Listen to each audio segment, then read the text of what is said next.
പ്രിയ പ്രേക്ഷകർക്ക് സീരിയൽ ന്യൂസിലേക്ക് സ്വാഗതം. കൂടുതൽ സീരിയൽ ന്യൂസുകൾ അതിവേഗം ലഭിക്കുന്നതിന് ഈ ചാനൽ സബ്സ്ക്രൈബ് ചെയ്യുക.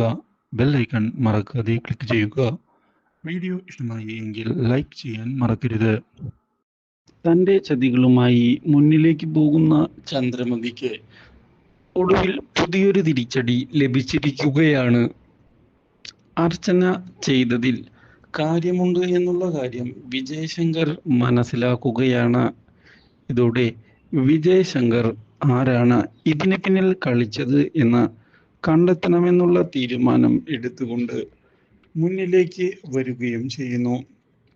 ചന്ദ്രമതിയെ ചെന്ന് കാണുന്ന വിജയ് ശങ്കർ, ചിന്നുവിൻ്റെ അപകടത്തിന് പിന്നിൽ നിനക്കെന്തെങ്കിലും കൈകളുണ്ടോ?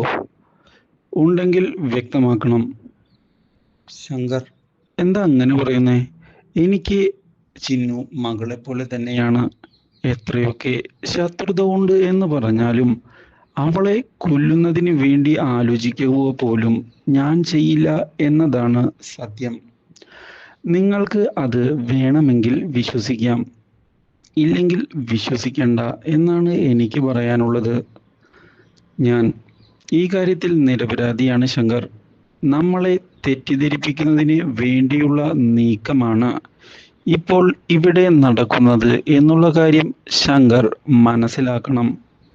ആ അർച്ചനയെ ഒരിക്കലും വിശ്വസിക്കാൻ പറ്റില്ല. എന്നെ സംശയിച്ചത് എനിക്ക് വളരെയധികം വിഷമമായി. അല്ല, ഞാൻ എൻ്റെ സംശയം പറഞ്ഞെന്നേ ഉള്ളൂ. അർച്ചന എന്തായാലും ചിന്നുവിനെ വെച്ച് കളിക്കുമെന്ന് എനിക്ക് തോന്നുന്നില്ല. എന്തായാലും അർച്ചന ഇതിന് പിന്നിലെ സത്യങ്ങൾ കണ്ടെത്തുക തന്നെ ചെയ്യും. അതെനിക്ക് ഉറപ്പുള്ള കാര്യമാണ്. ആരാണ് ചിന്നുവിനെ ഉപദ്രവിക്കാൻ ശ്രമിച്ചത് എന്ന് അവൾ കണ്ടെത്തിയാൽ തിരിച്ചടി ലഭിക്കും എന്ന് ഉറപ്പ് തന്നെയാണ്. ഈ കാര്യത്തിൽ ഞാനും ഒരു പക്ഷേ അവളുടെ കൂടെ തന്നെ നിൽക്കും. ഇത് കേട്ടതിനെ തുടർന്ന് ഒന്ന് ഞെട്ടിപ്പോയിരിക്കുകയാണ് ഇപ്പോൾ ചന്ദ്രമതി. കാര്യങ്ങൾ കൈവിട്ടു പോകുമോ എന്ന് ആലോചിക്കുകയാണ്. പക്ഷേ ഇതേ തുടർന്നാണ് ചിന്നുവിനെ തിരികെ വീട്ടിലേക്ക് എത്തിക്കുന്ന അർച്ചന ചിന്നുവിനോട് കാര്യങ്ങൾ ചോദിക്കുന്നത്.